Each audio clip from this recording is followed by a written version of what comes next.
Did Infosys deduct 10% tax from your buyback amount during the 2025? So if you have participated in the Infosys buyback, you may have noticed that 10% TDS was deducted from the buyback proceedings. Okay.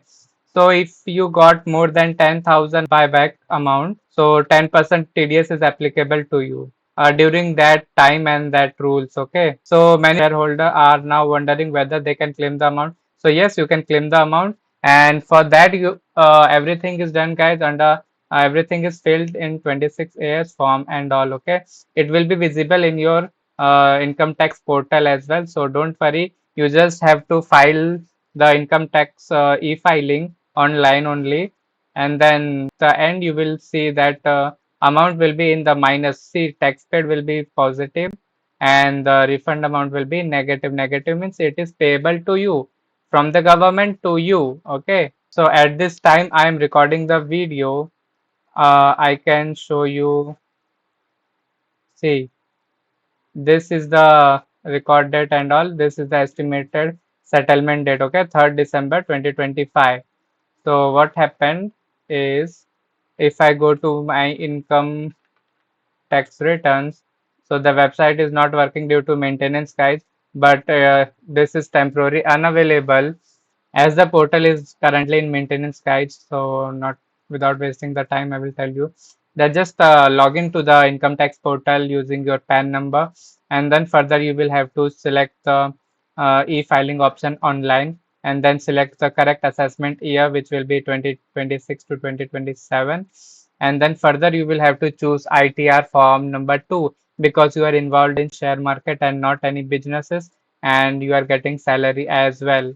Okay, so for Infosys buyback and all, we will require ITR 2. If you are involved in businesses or option trading and all, okay, so choose ITR 3, else you can go with ITR 2. So fill your personal details. You have to tick that address is same, something is there, guys, for primary, secondary addresses and all. So fill all the details. Make sure the bank account is showing there. It is mapped in the portal and it's correct. Okay, make sure. So check your salary details. Check, review all the capital gains and also, okay, check the dividend amount also and income from other sources. Verify everything and TDS details also verify. Verify all the deductions and exemption applicable to you, and go to the tax computation page.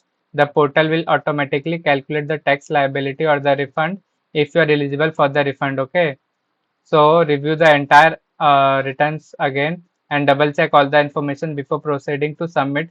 Once the form is submitted, you cannot modify it, guys. So make sure you verify everything and submit. So to submit, guys, you have to e-verify using your ITR using Aadhaar, OTP, net banking, or any other available verification methods listed there. Okay, in the website only there will be 4-5 methods. Okay.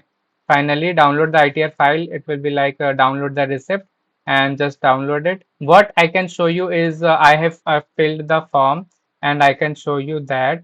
So this is the my acknowledgement, guys, and here we will get all the income and all the details, guys. So see, my tax paid is for the all the dividend amount 10%. Okay, and if it is plus that, it means that, guys, the tax is payable by you to the government, and it is minus, it means it is refundable by the government to me. It will be credited to me if it is minus. Okay, so you can see that it is in minus, and I will hide this amount. Okay, so finally you will get this refund, guys, after filing the ITR. That's it, guys. Thank you very much. Subscribe my channel for more information, guys.